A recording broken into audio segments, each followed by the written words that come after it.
he had no idea where to even start. He's never touched a gun in his life.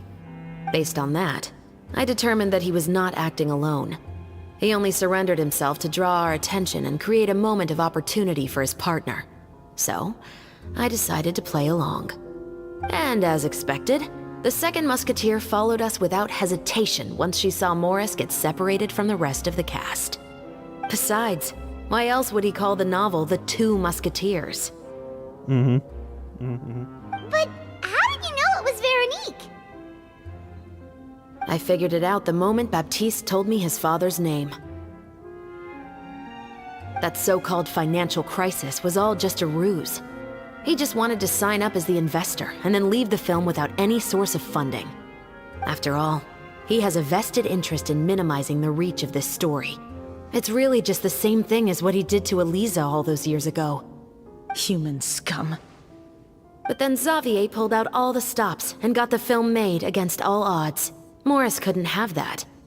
With the killer in custody, he figured it was safe to act. And so he came to visit the set today, just as I expected. Wait, so you were behind all those mishaps today?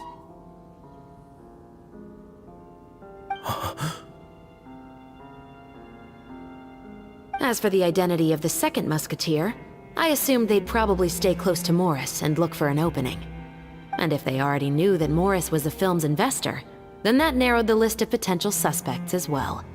Furthermore, being the props manager would allow the culprit to avoid scrutiny by purchasing mechanical parts in the name of the crew. With that hypothesis in mind, I went back to check Baptiste's orphanage adoption records.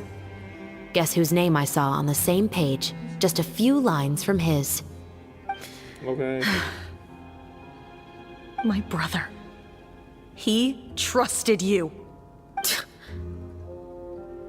As in, he trusted me to perform the deed on his behalf? He trusted you to stand on the side of justice. I am. I thought you could do it as well. Oh, the look on your face when you told him to go to hell. I really thought you'd put a bullet in his brain. You know what he has done. Are you telling me that you'd rather see him spend the rest of his life living like a king in the fortress of Meripede? I will never be able to forget the feeling of my mother's cold, lifeless hands. And you would call this ending fair? Is this what you call justice? I won't lie, Veronique. I did hesitate when your brother first told me about the truth. I wondered. I agonized over whether I should really put a bullet in his head. So why don't you? Wow. Because This that should never be one's how pretty deep, justice to be is carried honest. out in this world.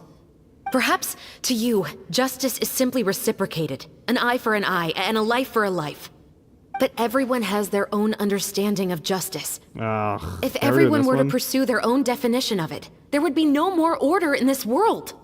Okay. Today, you'll Actually, kill it's not too Morris. bad. And tomorrow, his children may come for you. The world cannot render judgments based on a desire for revenge. That will only lead to a cycle of revenge, as well as the destruction of order and civilized society. Okay, Fontaine so is what's founded standard on a reason? set of laws and a standardized code of justice. That is why we are the nation of justice. But with all that said, I will promise you this. Morris will not lead a cushy life in the fortress of Meripede. Chevros, the rest of the special patrol is here. Thank you Took so you much, long enough, Yoimiya. Yoimiya. We've had like Letelier, 20 Terena, minutes of conversation. Please take them away.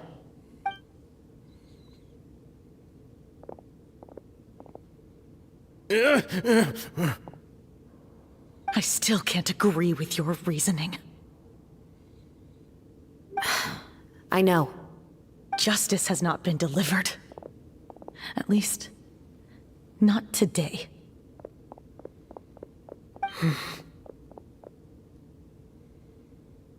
Chevros. Let's go. We should give an explanation to the crew. Thank you for your concern. I'm fine. I'm just thinking about the things in life that have driven people to take justice into their own hands.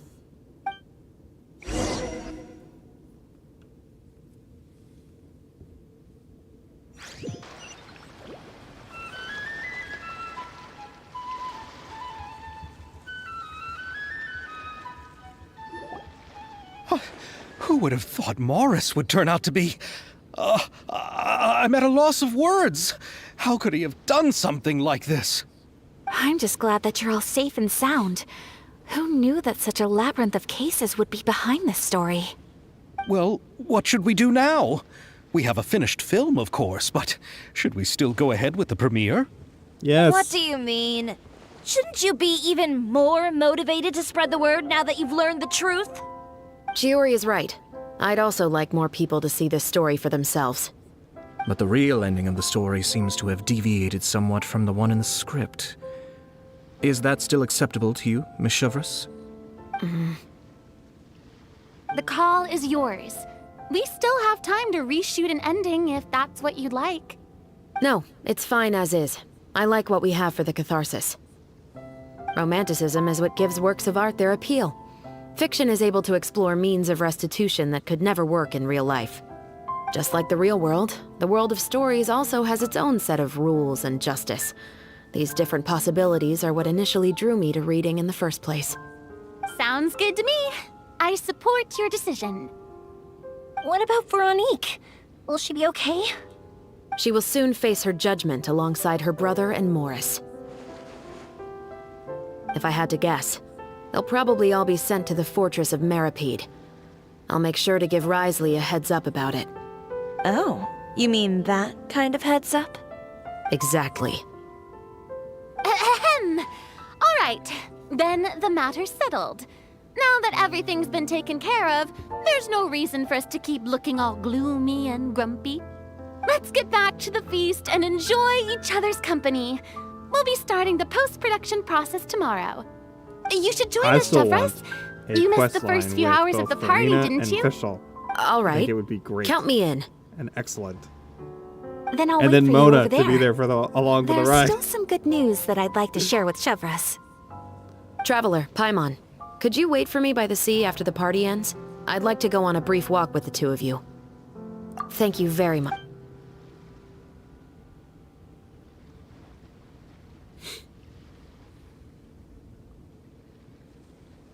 Oh, we're gonna play the game.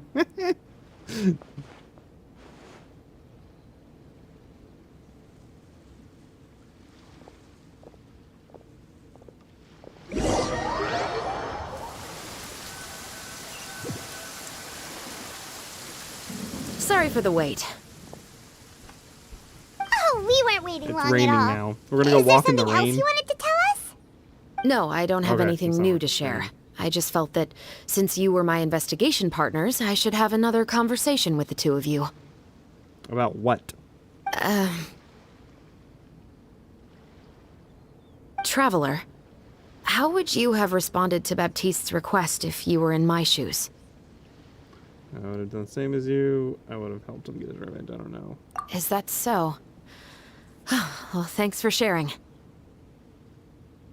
When I was young, my father often took me here to swim. We'd come rain or shine, even when it was freezing cold. He told me that swimming was the best activity to train one's strength of will. You could never give up before reaching the shore, especially when the water was cold. Oh? Why's that? Because the moment you give up would be the moment you die. At that point, I still hadn't received my vision. One winter, the chilly wind felt almost like knives on my skin, and the seawater was so frigid that it numbed my toes the moment I stepped in. I cried and begged my father to spare me from having to swim across, but he wouldn't listen. He used to be a member of the Special Patrol as well. You could say it was his way of educating his children. That sounds awful. When he saw that I wouldn't stop crying, he just picked me up and tossed me into the icy water. The bone-chilling cold took away my senses. I couldn't feel anything but fear and rage. I waited for my father to save me, but one look and I knew he'd already started swimming for the opposite shore. I realized that if I were to give up, I really would die right then and there.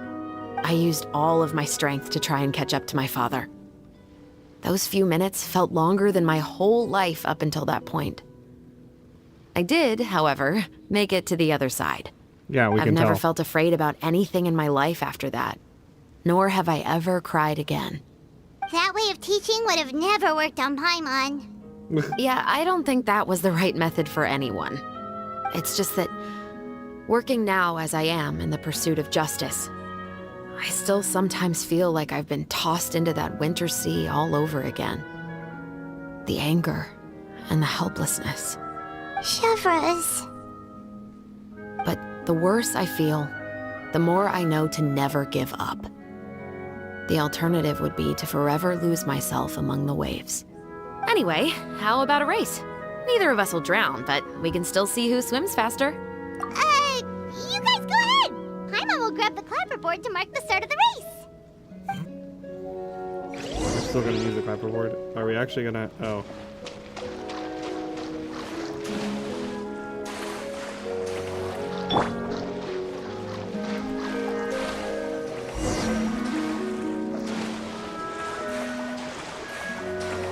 That's cute.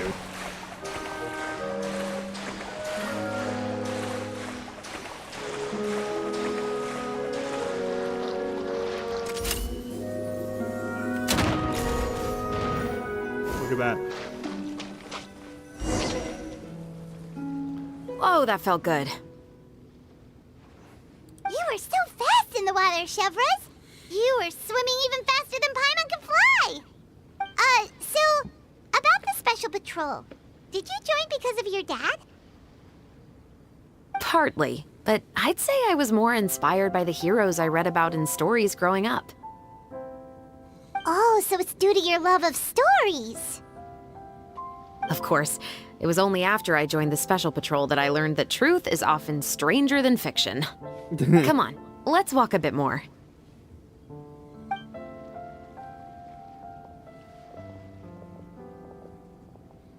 To be honest, I do sometimes question whether the decisions I make are the right ones. But I know that no matter what, I must keep swimming. Because the only thing I've got my eyes on is the shore in the distance.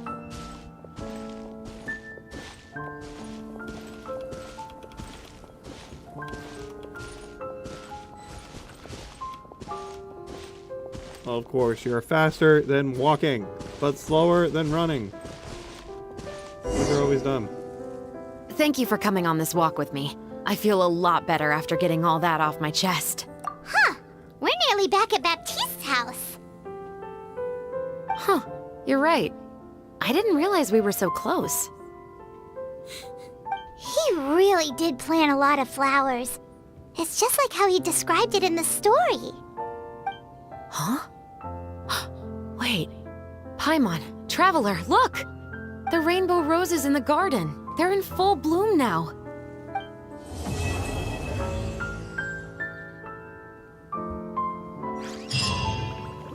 Just like that? Even though it's a bit late, I must thank you for investigating, not on behalf of the Special Patrol this time. It's a personal expression of gratitude from yours truly. Films are different from the real world. They're a form of art and represent the wishes and people. I adore the two Musketeers, and I'm very happy to have had the opportunity to act the role as one. I can't wait to catch the film when it premieres in the Opera House. I'm looking forward to seeing the audience's reaction to the climactic ending. Thank you for looking out for me.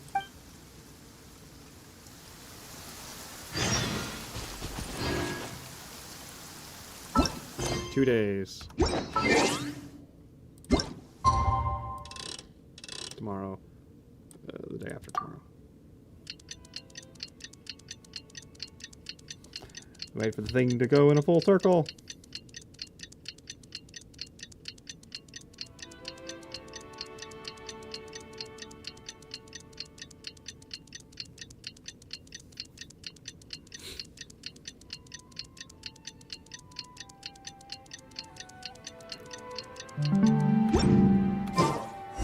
Have you ever kept goldfish as pets? They're very cute.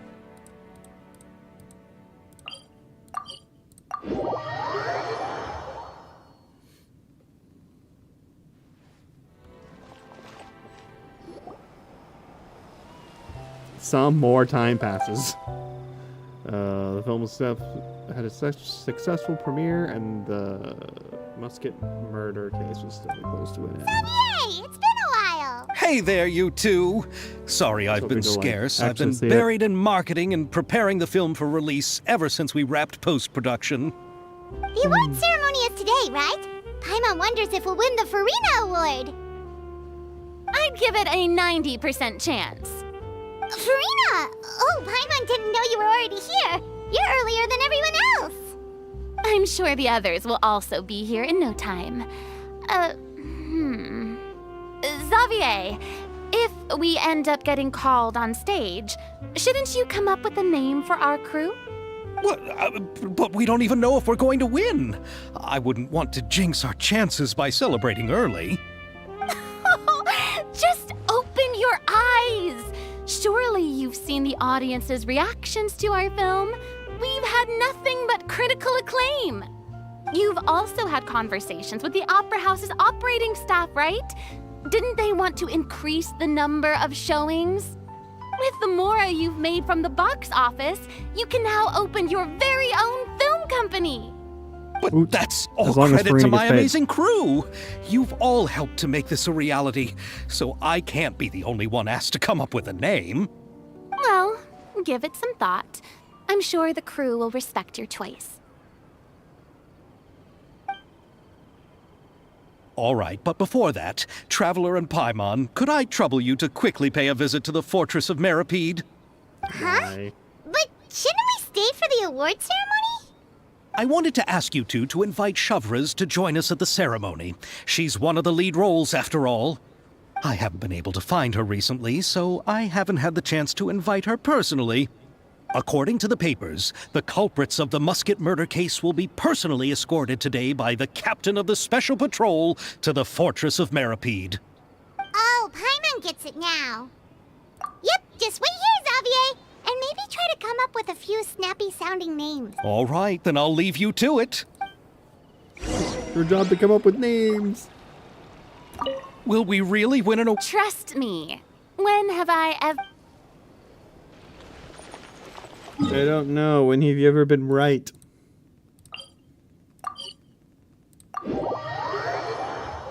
Can I teleport straight into his office?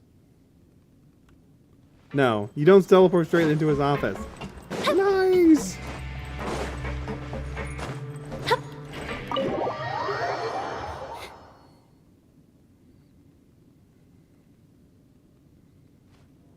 This is as far as I'll be taking them. I'll leave the three of them to you now. Got another errand to run? Something like that. I'm expected at a party. Now that's something you don't hear every day. Found a new pastime? No, it's just a special occasion. Shavraz! Risley! Festivals really do bring people together. It's been a while since I last had so many visitors at the Fortress of Meripede. Call it the festival spirit, I guess. Yeah, you could say that.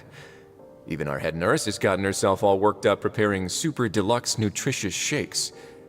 Just one gulp and you'll have met all your nutrition needs. And it tastes Were you talking like about grass. work just now? We've already finished discussing everything. So, what do you think about my heads up, Mr. Risley? I believe I haven't yet made any promises or guarantees. But you also didn't shoot me down. Here, how about this? You could give everyone a copy of the newspaper. Perhaps on the day when the cover story happens to, oh, I don't know, expose a certain someone's misdeeds from 20 years ago? I suppose then a certain someone may soon find himself the most unlucky person in the Fortress of Meripede? While another two people will soon be hailed as heroes. Speaking of heroes, did you two need something from me? Oh, Not this time. Actually, We're here for here her, sorry. You're here to invite me to the party, right?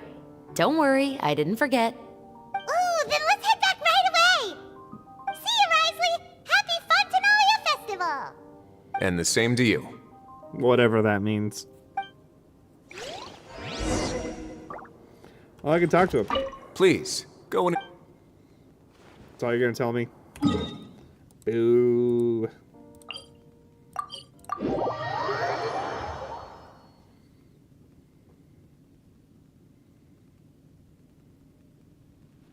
And the winner of the Farina Award for the first Fontanalia Film Festival is...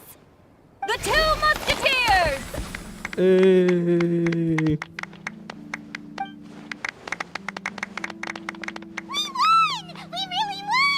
They need like better clapping sound because it's just like one or two people clapping. Congratulations, Mr. Xavier. We won? I can't believe it! I really can't thank all of you enough! See?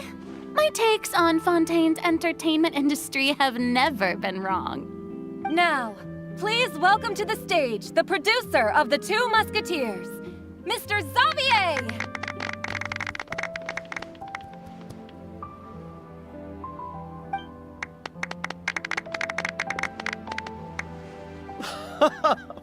Thank you! Thank you all so much for your recognition and support. While I'm up here, I would love to give special thanks to... Time really flies, huh? It certainly feels that way. It feels like it was only yesterday when you were teaching me to hold a musket. Will you come back to Fontaine again? Of course! I'm very fond of this city. There are so many novel and interesting things that it's been hard to keep track of them all. But how about you? Would you be interested in visiting Inazuma? I can't say the thought has crossed my mind before, but I'd be willing to consider it now. I will be eagerly awaiting your visit. It would be wonderful if you could visit my home and enjoy a taste of our tea and desserts. That's yeah, bland, let's by keep the in way. touch. Did you accomplish all you came here for? Yes. And you should visit Inazuma again sometime. How has Ogura and her business been? To my knowledge, she's doing quite well. Tell her I said hi. I certainly will. I heard the thunderstorm has stopped. Yes, and the war has also been brought to an end. Peace and prosperity has returned to the islands. I quite like the sound of that. Perfect for hanging textiles out to dry. I'd like to offer my thanks again to the entire cast and crew. Without you, I would have never completed this film, much less had the opportunity to be standing on this stage. With the support of my entire crew, I would like to officially announce our film company, Musketeer Pictures. Woohoo! That has a really nice ring to it. Then in that case, let's please welcome all the members of Musketeer Pictures onto the stage for a commemorative photo. Oh, Paimon didn't know we'd also be taking pictures. Director Farina, I believe you are the most deserving person to raise this trophy. Huh? No. There's no need. It's so embarrassing. It's an honor the director deserves. Yes, I agree. I can't think of anyone better for the honor. Just accept that you're not getting out of this. Shiori. Ready, everyone? 3, 2, 1. Musketeer Pictures! The one line we're gonna give the traveler. Farina, holding the Farina Award, which is a mini Farina. It's great.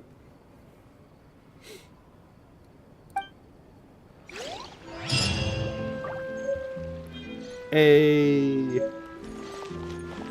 Oh, we can go talk to these two.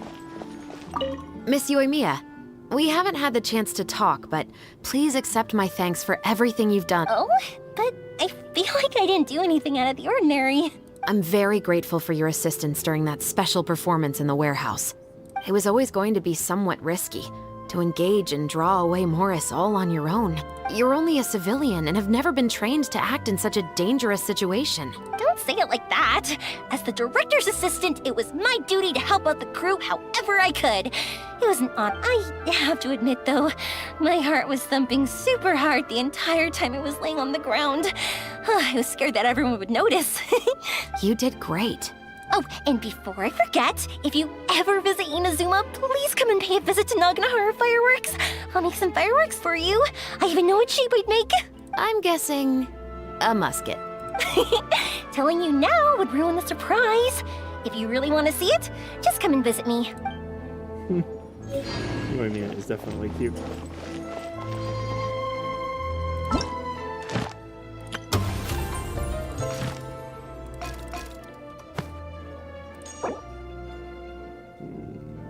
Let's just need more tickets.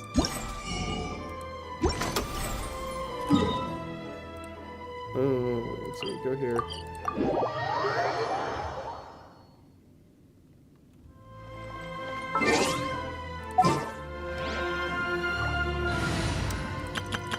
So, that one was actually pretty good. It's one of those that it doesn't really have a lot. Thank you for Ad Astra effect on the entire story itself, or the overarching story, but it was good with the characters they used. Yep. They had a lot of deep theological and philosophical questions about what does, even more so, like what does justice mean, and what standard you're using. And how fiction isn't This the realm is- same as real life.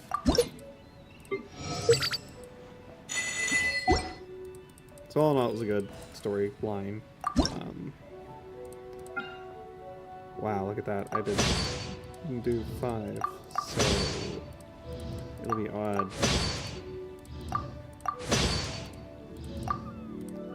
It'll be odd when I try to do it later. If you ever...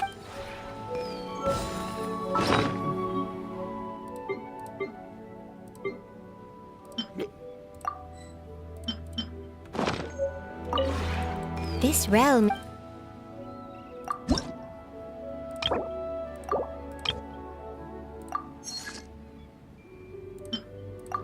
Anyway, I'm just going to do some little things like this, and probably go to bed because I am tired and I gotta work. If you ever have... And it's bedtime.